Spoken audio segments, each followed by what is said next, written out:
Welcome to everyone to Sauce Time Gaming. Thank you so much for clicking on today's video once again. Today we're going to be covering the recoil pattern on the Grav assault rifle that was added, I think it was on Thursday. I know I'm a little late with reviewing this weapon, but work and other things have had my schedule rather busy.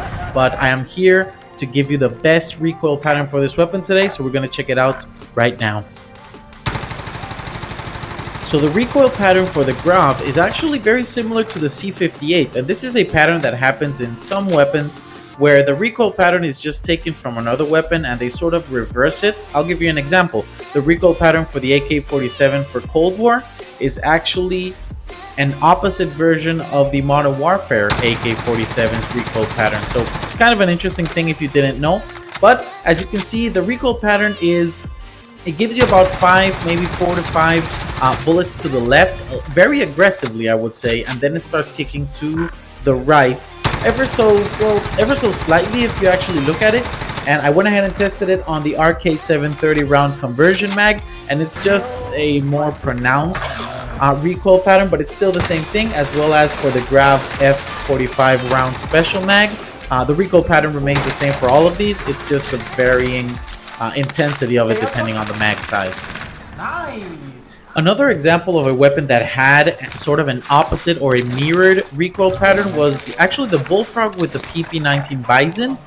These actually had, for example, the Bison, it kicks over to the right and then it stalls after about 28 bullets or something around that matter. And then the Bullfrog, it used to kick to the left and then stall at the same amount of bullets. This changed now because the Bullfrog's recoil pattern was actually now just sort of infinitely extended to the left. It's still not hard to control, but they did have this mirroring recoil pattern, just in case you didn't know that either. I do have all the recoil patterns logged in the Excel spreadsheet that I have in the description box below, so if you want to check that out and use that for yourself, I think it's a great resource. It's really helped me boost my recoil control because I can go right to it and be able to actually know what the weapon's recoil is and be able to, you know, perform with it as best as possible while I have it.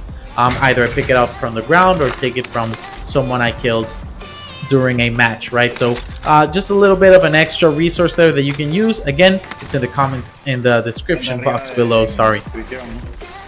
Now, the issue that I did encounter while using the Grav was that when you're using it for more long-range engagements, that initial kick to the left with those, 4 to 5 bullets, it really feels a little too aggressive for most players, I would say. But I think if you put the practice in, it is a rather easy to control recoil pattern.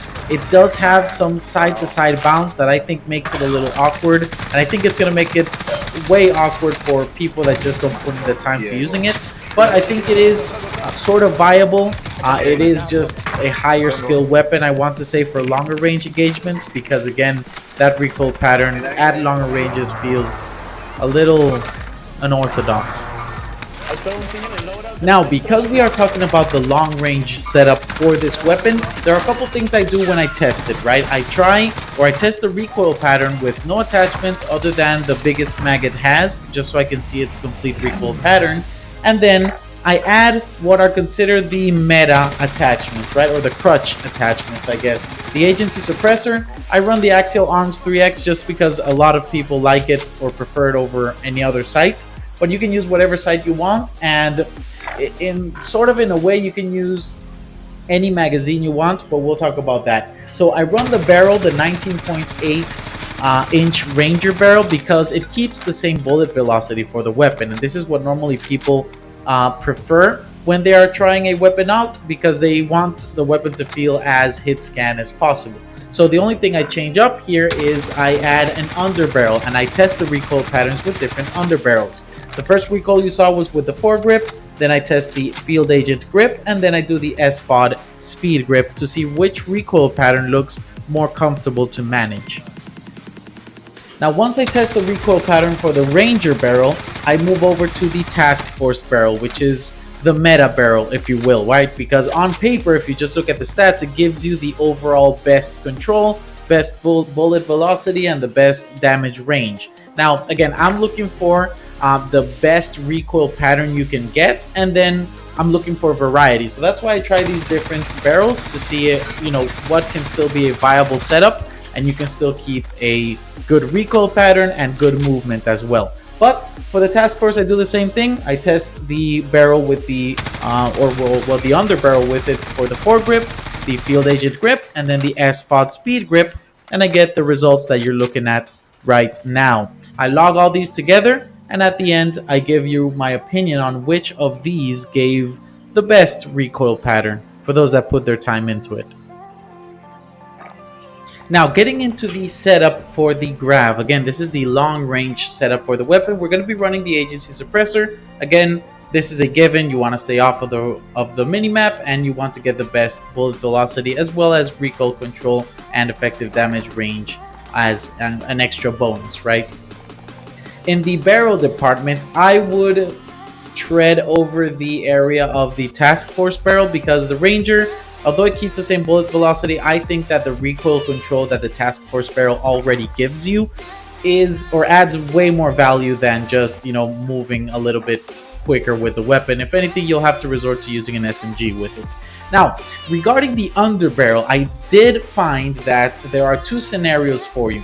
If you're the type of person that can control vertical recoil easily, then I would highly suggest you use the SFOD speed grip, because the SFOD speed grip gave the most vertical or the most kind of linear recoil. So the best recoil pattern actually came from the SFOD speed grip.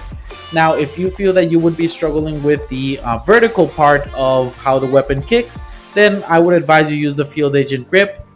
But ultimately, I would say either one of these options are a viable one. If you put the time into getting used to the vertical kick of the weapon, the SFOD speed grip is going to give you that added mobility when you're sprinting, and it's going to give you an easier to control recoil pattern. That is, factually what we saw when we did the testing. Now, regarding the magazine, you have a 50 round. The reload time is very slow, painfully slow. You have a 40 round speed mag, which has a way better reload speed. I would advise that one because it's very comfortable. You do have the Grav F 45 round special. The only thing is that it affects the bullet velocity. I haven't tested how much it does. Maybe you could watch one of JGod's videos.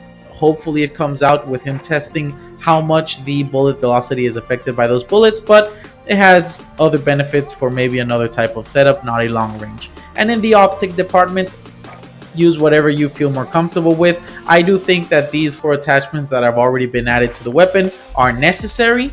I don't think the iron sights for the weapon are too intrusive, so maybe run a serpent wrap and you can have a different type of setup similar to the Grav, but of course it doesn't have the clean iron sights like the king of iron sights or clean iron sights is the Grav. So with that said, use whatever optic you want to use, and that's the setup. I hope you do find that one helpful and you try it out. If you did, go with the SFOD speed grip or with the field agent grip. I would truly appreciate if you could leave it down in the comment section below, so I can start understanding if you prefer controlling vertical recoil or horizontal recoil. I'd truly appreciate that in the comment section down below.